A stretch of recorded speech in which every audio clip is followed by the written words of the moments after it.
السلام علیکم ورحمۃ اللہ وبرکاتہ۔ عزیز طالبات، امید ہے آپ سب خیر و عافیت کے ساتھ ہوں گے اور آپ نے گزشتہ تفسیر جلالین کا سبق سماعت کر لیا اور ذہن نشین کر لیا ہوگا۔ آج ہمارا تفسیر جلالین کا چھٹا سبق ہے اور ہم سورۃ البقرہ کی آیت نمبر 27 سے انشاءاللہ العزیز اپنے سبق کا آغاز کریں گے۔ صفحہ نکال لیجئے تفسیر کا تاکہ ہم سبق کا آغاز کر سکیں۔ جی، آج ہم اپنا سبق آیت نمبر 27 سے آغاز کریں گے۔ اعوذ باللہ من الشیطان الرجیم، بسم اللہ الرحمن الرحیم۔ الذين ينقضون عهد الله من بعد ميثاقه ويقطعون ما أمر الله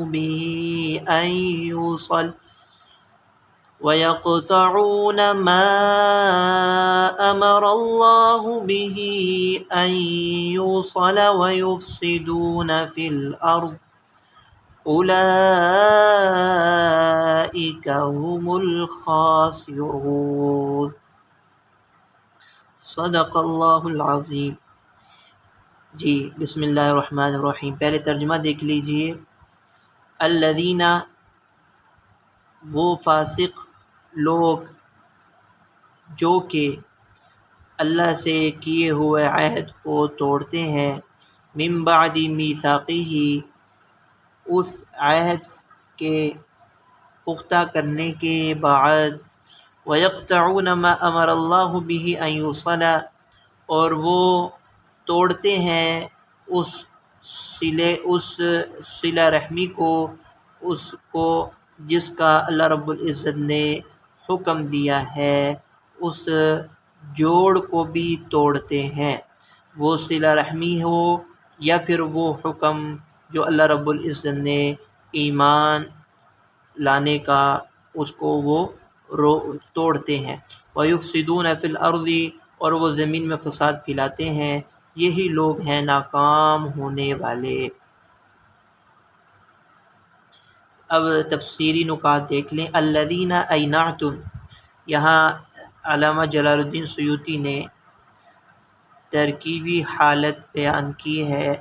کہ الذین نحوی اعتبار سے یہ الفاسقین اس کی صفت ہے، اور اس کی صفت ہے وما یضل به الا الفاسقین، اور اس مثال کے ذریعے اللہ رب العزت فاسق لوگوں کو ہی گمراہ کرتے ہیں۔ فاسق کی تعریف اور تفسیر مفسر نے کی تھی الخارجین عن طاعتہ، کہ فاسق سے وہ فاسق گناہ گار نہیں جو کبائر کا، یعنی گناہ گار ہی نہیں بلکہ فاسق سے مفسر کی تشریح سے، تفسیر سے اشارہ ملتا ہے، فاسق سے مراد ہے جو اعتقاداً کفر کرنے والے ہوں اور طاعت، اللہ تعالیٰ کی طاعت و فرمانبرداری سے خروج اختیار کرنے والے ہوں۔ الذین صلہ سے مل کر یہ الفاسقین، یہ موصوف کی صفت ہے۔ الذین نعت صفت ہے، ترکیبی حالت بیان کی۔ ینقضون عہد اللہ، ای ما عاہدہ الیہم فی الکتب من الایمان بمحمد، اللہ تعالیٰ سے کیے ہوئے عہد کو وہ جو توڑتے ہیں، ما عاہدہ الیہم فی الکتب من الایمان بمحمد کی تفسیر سے امتوں اور بالخصوص یہود و نصارہ کا وہ عہد مراد لیا ہے جو اللہ تعالیٰ نے کتب سماویہ میں ان سے لیا تھا، اور وہ یہ عہد تھا کہ وہ محمد صلی اللہ علیہ وسلم پر ایمان لاویں گے۔ تو مفسر نے وہ عہد مراد لیا ہے جو اللہ رب العزت نے یہود و نصارہ سے کتب سماویہ میں لیا تھا۔ ما عاہدہ الیہم جو ان سے اللہ تعالیٰ نے عہد جس کا اللہ تعالیٰ نے کتب السماویہ میں ان سے عہد لیا، ایمان بمحمد محمد صلی اللہ علیہ وسلم میں محمد صلی اللہ علیہ وسلم پر ایمان لائیں، من بعد میثاقہ ای توکیدہ علیہم اللہ تعالیٰ کا ان سے پختہ عہد کر چکنے کے بعد، اللہ تعالیٰ کا ان سے عہد پختہ کرنے کے بعد انہوں نے اللہ سے کیے ہوئے عہد کو توڑا، جس عہد کا ذکر ہے وَإِذْ أَخَذَ اللَّهُ مِيثَاقَ النَّبِيِّينَ لَمَا آتَيْتُكُم مِّن كِتَابٍ وَحِكْمَةٍ ثُمَّ جَاءَكُمْ رَسُولٌ مُصَدِّقٌ لِّمَا مَعَكُمْ لَتُؤْمِنُنَّ بِهِ وَلَتَنصُرُنَّ کہ جب وہ رسول اگر آوے تمہارے پاس، وہ تمہارے جو پاس کتب ہیں ان کی تصدیق کرنے والا ہوگا، تم ضرور بالضرور اس پر ایمان بھی لاؤ گے اور اس کی مدد بھی کرو گے۔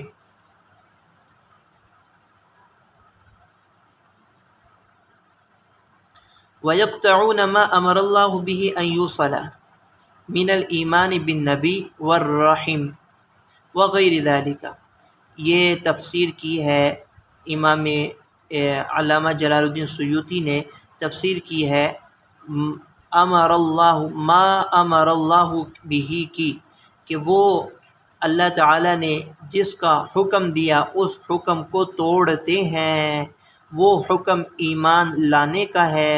اور صلہ رحمی یا اس کے علاوہ دیگر جو امور جن کو جوڑنے کا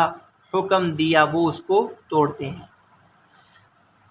آگے ترکیبی حالت بیان کی کہ ترکیبی اعتبار سے ایوصلہ یہ بدل ہے بھی کی ہا ضمیر سے، ہا ضمیر سے یہ بدل ہے، وَأَن بدل من ضمیر بھی کی ضمیر سے بدل ہے، یعنی ترجمہ یوں ہوگا اور وہ توڑتے ہیں اللہ تعالیٰ کے اس حکم کو، یعنی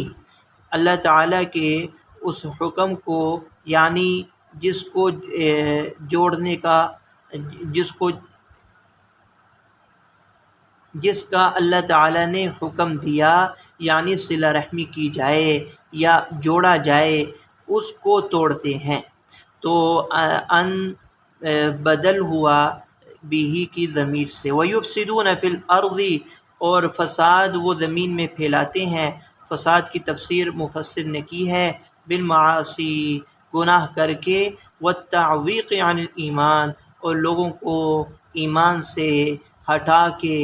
روک کے رکاوٹ پیدا کر کے وہ زمین میں فساد پھیلا رہے ہیں۔ اولئک ای الموصوفون بما ذکر، مشار الیہ اس میں اشارہ مشار الیہ ذکر کیا کہ یہی جن کا ذکر ہوا، جن کا گزشتہ میں صفات بیان کی گئی، ہم الخاسرون لمصیرہم الی النار المؤبدۃ علیہم، یہی ناکام ہونے والے ہیں، کیوں؟ لمصیرہم الی النار المؤبدۃ علیہم، کہ ہمیشہ ہمیشہ کی آگ تک پہنچ جانے کی وجہ سے۔ کیف تکفرون یا اہل مکہ، اے اہل مکہ کیسے تم انکار کرتے ہو، یا اہل مکہ مخاطب کی تعیین کی مفسر نے کہ مراد اس سے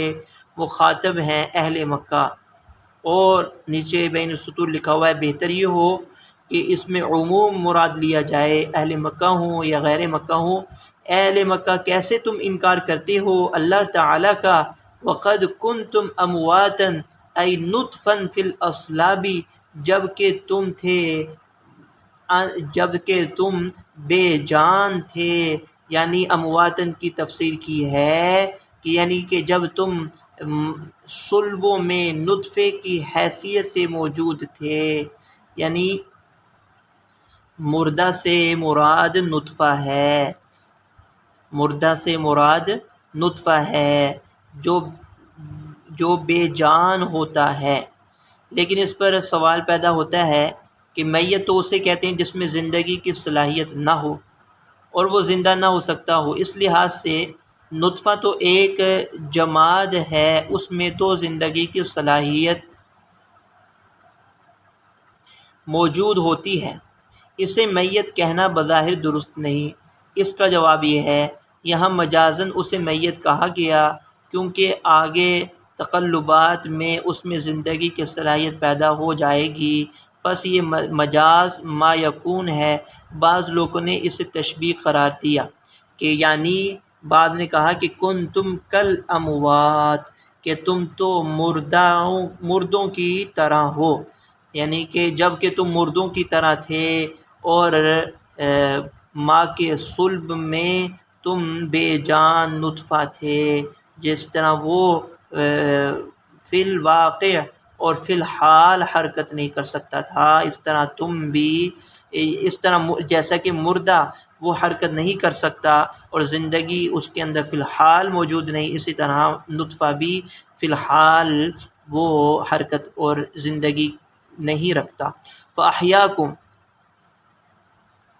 پس اس نے تم کو زندہ کیا، فی الارحام، ماں کے رحموں میں زندگی دی، والدنیا بنفخ الروح فیکم، والدنیا فی الارحام، والدنیا ارحام میں اور دنیا میں، بنفخ الروح فیکم کہ تم میں روح پھونکی ہے، والاستفہام للتعجب من کفرہم مع قیام البرہان والتوبیخ کہ یہ کیف تکفرون باللہ، یہ جملہ یا تو جملہ استفہامیہ ہے، کیف استفہام کے لیے، کیف تکفرون یہ استفہام کے طور پر ہے، للتعجب من کفرہم مع قیام البرہان، جی یہ استفہام یا تو تعجب کے لیے ہے یا توبیخ کے لیے ہے، کہ تعجب ہے کہ باوجود دلائل واضح ہو جانے کے کفر کر رہے ہیں، للتعجب من کفرہم مع قیام البرہان، یہ استفہام یا تو تعجب کے لیے ہے، من کفرہم مع قیام البرہان کہ ان کا وضاحت دلائل قائم ہو جانے کے بعد کفر کرنا، والتوبیخ یا پھر یہ استفہام توبیخی ہے کہ ڈانٹ ڈپٹ کے طور پر ہے، ثم یمیتکم عند انتہائی آجالکم، پھر وہ تم کو موت دے دے گا تمہاری مدتوں کے ختم ہو جانے کے وقت، وہ تم کو موت دے دے گا۔ تو معلوم ہوا کہ موت کا وقت مقرر ہے، اس وقت مقررہ کے انتہا اور ختم کے وقت ہی موت آوے گی۔ ثم یحییکم بالبعث، پھر وہ اس صورت کو بیان کیا، وہ تم کو دوبارہ زندہ کرے گا بالبعث، اٹھانے کی صورت میں، یعنی قبروں سے اٹھائے جانے کی صورت میں تم کو زندہ کرے گا، ثم الیہ ترجعون، پھر اسی کی طرف تم لوٹائے جاؤ گے، تردون بعد البعث کہ اٹھائے جانے کے بعد تم کو لوٹا دیا جاوے گا اسی کے سامنے، فیجازیکم باعمالکم، پس وہ تم کو تمہارے اعمال کی جزا دے گا۔ وقال تعالی دلیلا علی البعث لما انکروہ، اور اللہ رب العزت اگلی آیت میں بعث بعد الموت، مرنے کے بعد جی اٹھنے کی دلیل بیان کر رہے ہیں، جب کہ وہ اس دوبارہ زندہ ہونے کا انکار کر رہے تھے، اور وہ دلیل بیان کی، هو الذی خلق لکم ما فی الارض جميعا ثم استوى الى السماء فسواهن 7 سماوات وهو بكل شيء علیم، کہ وہ ذات جس نے تمہارے لیے جو کچھ زمین میں ہے سب کچھ پیدا کیا، اور پھر اس نے آسمان پیدا کرنے کا ارادہ کیا اور ان کو فسواہن، اور اس آسمانوں کو بنایا، آسمانوں کو تخلیق کیا، 7 آسمان، اور وہ ہر چیز کا علم رکھنے والے ہیں۔ هو الذی خلق لکم ما فی الارض جميعا ای الارض وما فیها،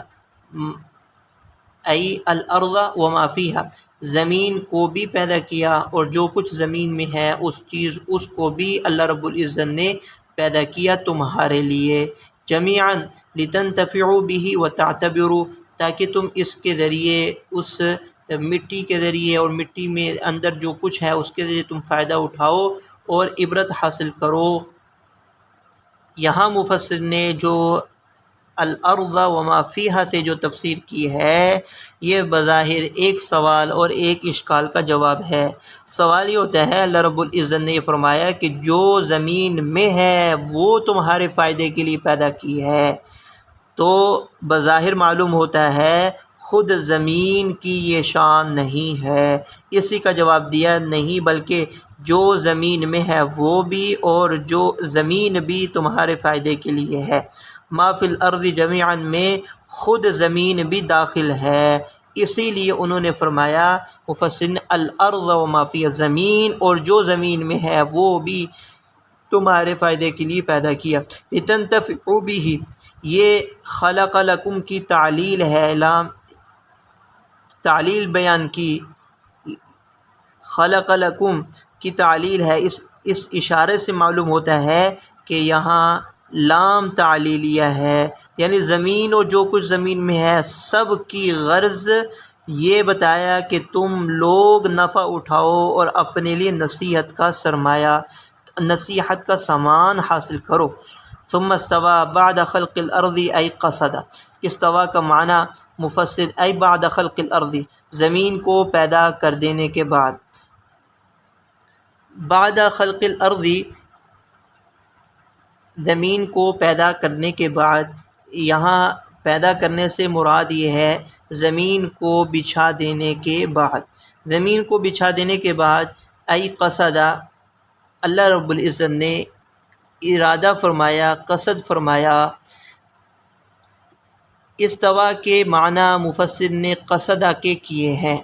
یعنی زمین کو پیدا کرنے کے بعد اللہ تعالیٰ نے آسمان کو پیدا فرمانے کا ارادہ فرمایا، لیکن اس پر اشکال ہوتا ہے کہ اللہ تعالیٰ نے دوسری جگہ تو ارشاد فرمایا والارض بعد ذلک دحاہا،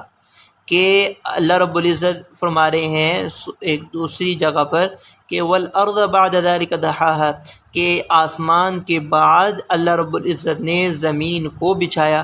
تو زمین کو آسمان کے بعد بچھایا معلوم ہوتا ہے، تو زمین کی تخلیق آسمان سے مؤخر ہے۔ تو اس کا جواب دیا کہ زمین بعد خلق الارض، زمین کا مادہ تو آسمان سے پہلے پیدا کیا، لیکن اس کو موجود صورتاً حق تعالیٰ نے آسمان کے بعد ہی بنایا ہے۔ بعد خلق الارض یعنی کہ زمین کا مادہ بچھا دینے کے بعد، قائم کر دینے کے بعد اللہ رب العزت نے ارادہ فرمایا الی السماء، آسمان کی تخلیق کا۔ فسواہن ای الضمیر یرجع الی السماء، ہن یہ جمع مؤنث کی ضمیر یہ سما کی طرف راجع ہے۔ کیوں یہ سما؟ لأنها فی معنی الجمع الآئلۃ الیہا، یہ ظاہراً تو یہ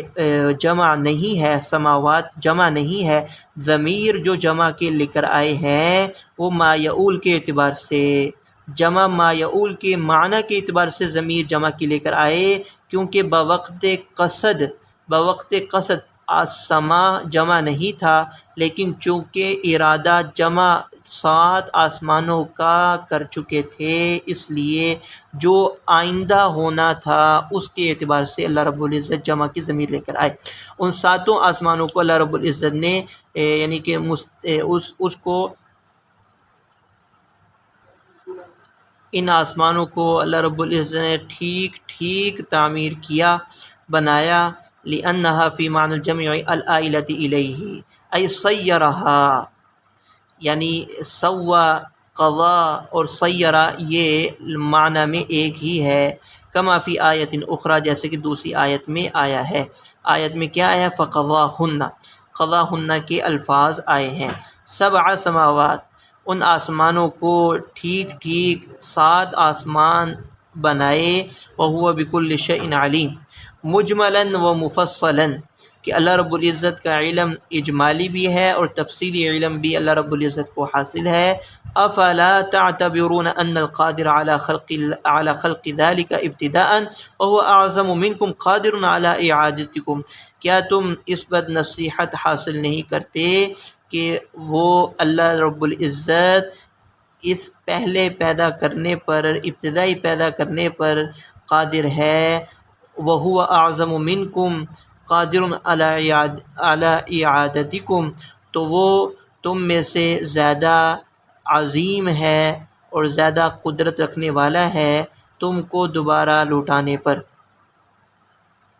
یعنی وہ ذات کہ جو اس آسمانوں کو ابتدائی طور پر پیدا کرنے پر قادر ہے، جب نقشہ نہیں تھا،